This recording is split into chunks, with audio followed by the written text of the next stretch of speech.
an Olympic legend. Back in 1980, he won gold in the decathlon, 10 gruelling events over 2 days. He then lay down for 4 years, came back in 1984 and did it all again. Would you please welcome all the way from England, Mr. Daley Thompson.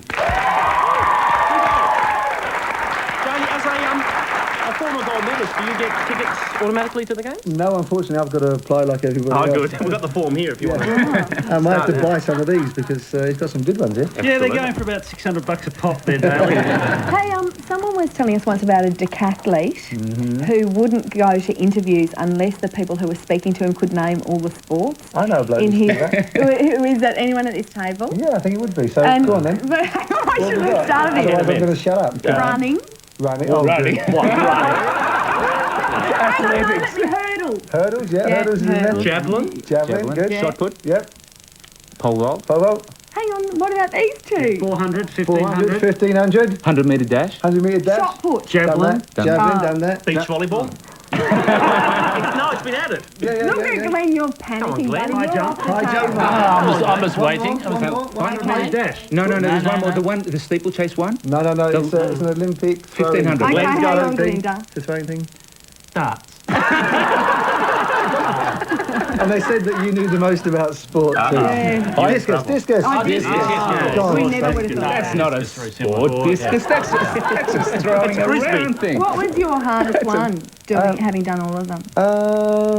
They was all good fun, to be honest. There was nothing. In retrospect? Decathlon is very much an Olympic event, so therefore you wouldn't do it much in between Olympics, would you? Yeah, well, there's all sorts of world championships and all that kind of stuff. So So- obviously the biggest one is the Olympics. Oh, okay. Which I guess you guys have got next year? Yeah. Oh, It's in yeah. Sydney. So I've got a question to ask you. Now that you guys have got, not you guys, but the other guys have got the Olympics and you guys have got the Commonwealth Games, what do you reckon? How's it going to go? Is your game's going to be better than You're theirs? referring to the fact that we're from the south. Yes, Yeah, well, right. Different countries? I think there are more tickets available to the Commonwealth Games at this stage. I'd say, I guess, I think it's going to be all of Australia will unite around this one, Daley. All right. What brings you to our fine shores? Well, I'm coaching, funny enough, a couple of decathletes, and we've been up on the Gold Coast looking for somewhere to train before the games because obviously we have to come down here to get over the time change and all that kind of stuff. Acclimatise, yeah. What about accommodation? Is that hard for even guys like you to find?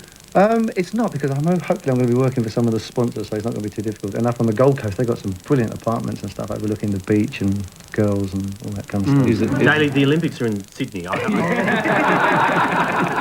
It's a bit of a trip each morning. Yeah, it is, but it's well worth making. Sure. Good luck. What team or what country are the athletes you're coaching?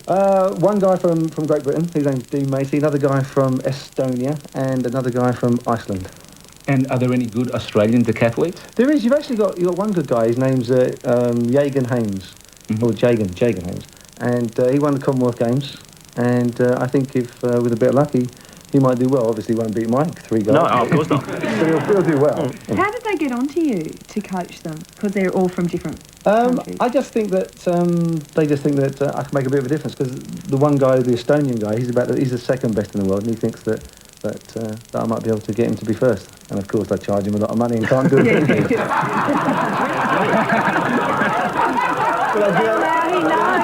Oh Christ, he's watching. When you broke the world record in your time, when Stop saying in the time. It sounds like so. yeah, no, I remember that. So we were in the same boat together.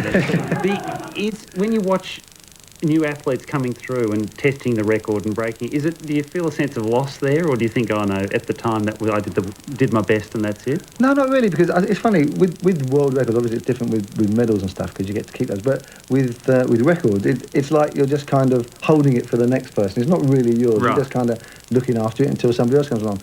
And it's funny. One of the things about sports and stuff, I've always felt really sad when records and events don't move on because it just means it's treading water and it's not very good. Now, which reminds me of something that happened in the last event of the decathlon. Was it in '84 that did you hold back a little bit in the final event? No, not so much hold back. It's just that because it was already over by before the final, and you have 1,500, you've got 4 laps. So I just thought I'd have 4 laps of honour. So I kind of jogged a little slowly. Yeah. But were you trying not to break somebody's record? No, it was the guy who came second. His name was Jürgen Hinkson. It was his record, and the worst thing happened to him. I missed it by 1 point, Right. and then a couple of days later they looked at the photographs. And because after the competition, he said to me, you still haven't got my record and everything. Then a couple of days later, they looked at the photographs and they said that I'd run 100th of a second faster. And then I got the world record, and it hurt him twice as much. Oh, yeah. So you weren't admirable at all. No, well, I never was. No, exactly. So did you actually walked around with a T-shirt after you won an event saying, you'll have to explain this to people, would the second best athlete in the world be gay? That is one of your claims to fame, isn't it? Have you got it on film? No, we were trying to get it on film, but this is Channel 10. We've got a drawing of it, if you want to see. What's all that about? Well, you know how it is. I think one of the great things about sports is that obviously it throws up hundreds and hundreds of great athletes, and one of the ways to differentiate yourself from the others is, you try and add a bit of personality to it. And so all I was just doing was trying to make my mark. Oh, so it was for no apparent reason. No, he's as gay as hell. But 15 years later, people are still asking me the question. Are you going to say who was it now, aren't you? No, I know. I don't know who was it, but I think I know who it was. Go on, then you guess. Go on. It wasn't Dean Lucan, but go. No. I can't think of his name. Carl. Oh, what's his name? But that's who. Oh, you're getting letters from his lawyers come now. on. You're in so much trouble. Oh, really? More trouble than Tony Gregg, I'd suspect. By the way, if anybody's going to start showing chest, let's go.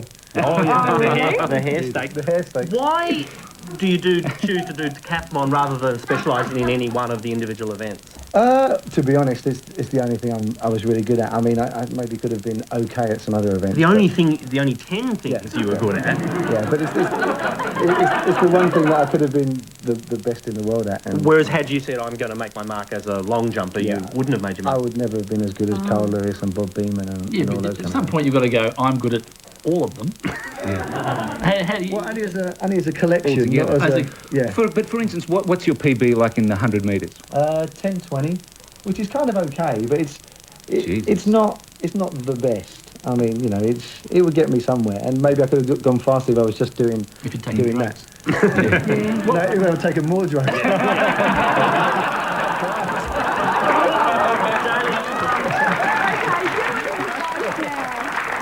You've been sponsored by Adidas, of course. How can you tell that? Since since God was a boy, since 75. Tonight on national television Australia, you want to switch to Nike, we can arrange the deal. It's your choice, I'm offering you the box. We can actually get the Olympics moved to Brisbane. There's nothing in the box, but we thought we'd try and make an attempt. You going to stick with Adidas? I'm afraid so. Good man.